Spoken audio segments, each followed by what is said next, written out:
सबसे पहले सभी को सादर सुप्रभात। देश की 49वीं स्वतंत्रता दिवस की सभी को सहृदय हार्दिक शुभकामनाएं।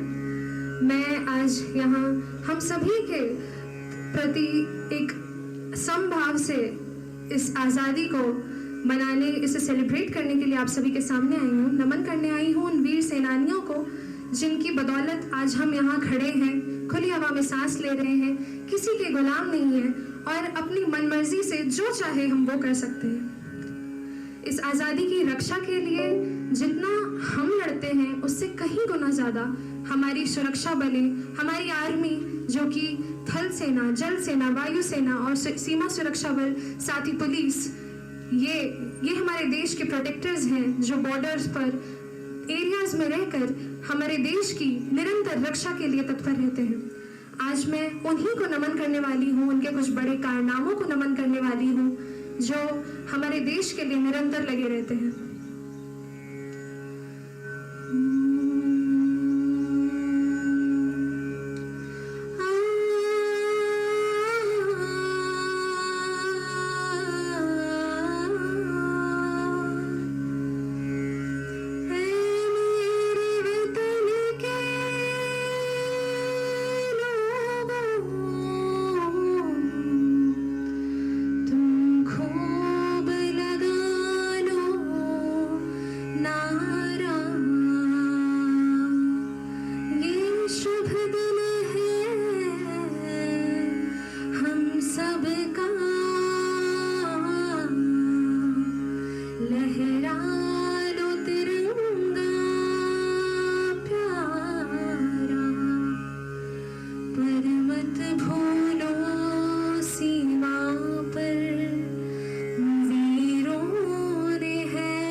जो शहीद हुए हैं उनकी जरा याद करो कुर्बानी, तुम भूल न जाओ उनको, इसलिए सुनो ये कहानी। जो शहीद हुए हैं उनकी जरा याद करो कुर्बानी।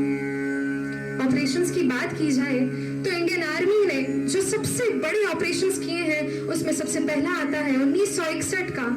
गोवा पर लिबरेशन का दिवस। यानी कि आज जो आजाद गोवा हम देख पाते हैं वो पोर्टुगीज वॉर से हमारे भारतीय सैनिक छुड़ा कर लाए थे।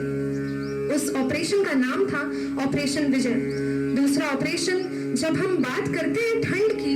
तो -40 डिग्री सेल्सियस में जब इंसानी हड्डियां जम जाएं, इंसान चल ना पाए, ऐसे धरातल, ऐसे स्थल पर दुनिया की सबसे ऊंची चोटी सियाचिन ग्लेशियर पर हमारी भारतीय सेना ने अदम्यता से जिस बहादुरी का प्रदर्शन किया, उस ऑपरेशन को हम जानते हैं ऑपरेशन मेघदूत के नाम से।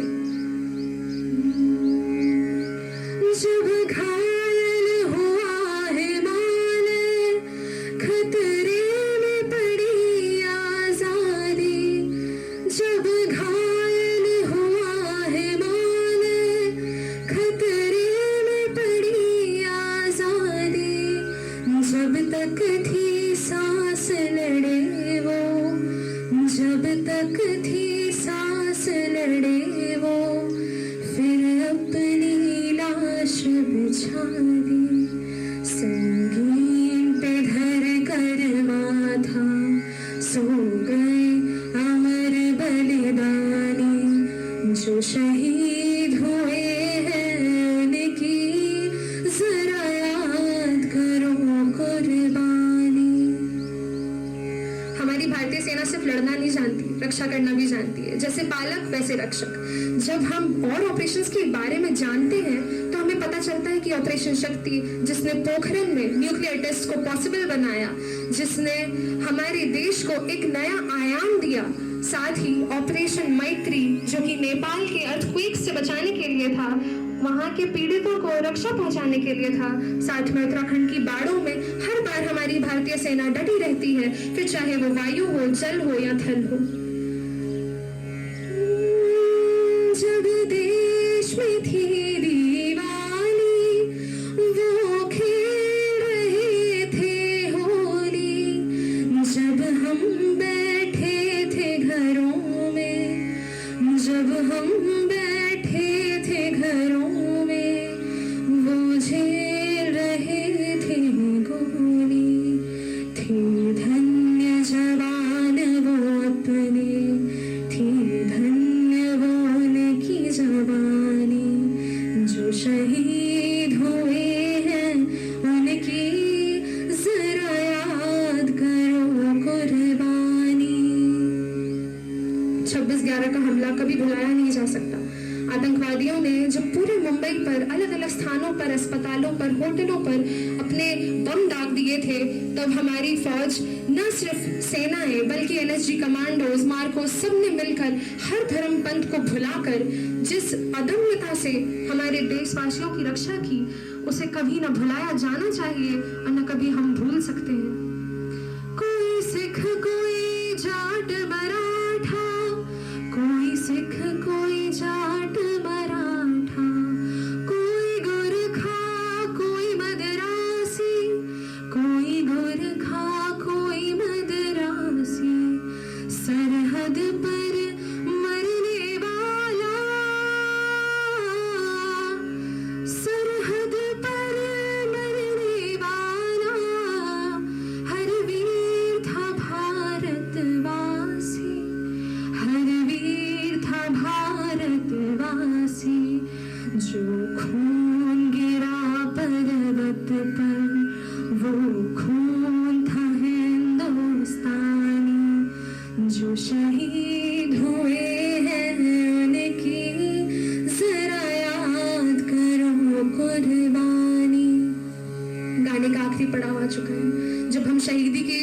पराकाष्ठा को और बेहतर तरीके से समझ पाते हैं, तब नाम आते हैं कुछ बहुत बड़े ऑपरेशंस के, जैसे कि ऑपरेशन पाइथन, जिसमें भारतीय नौसेना ने अपना दम दिखाया था, ऑपरेशन कारगिल जो विक्रम बत्रा और उनके साथियों के साथ बेहतरीन तरीके से लड़ा और जीता गया था, साथ में मालदीव्स और श्रीलंका, साथ में बांग्लादेश, इन सभी के वजूद को जिस भारतीय सेना ने मुमकिन किया है, उनके लिए हम कहते हैं,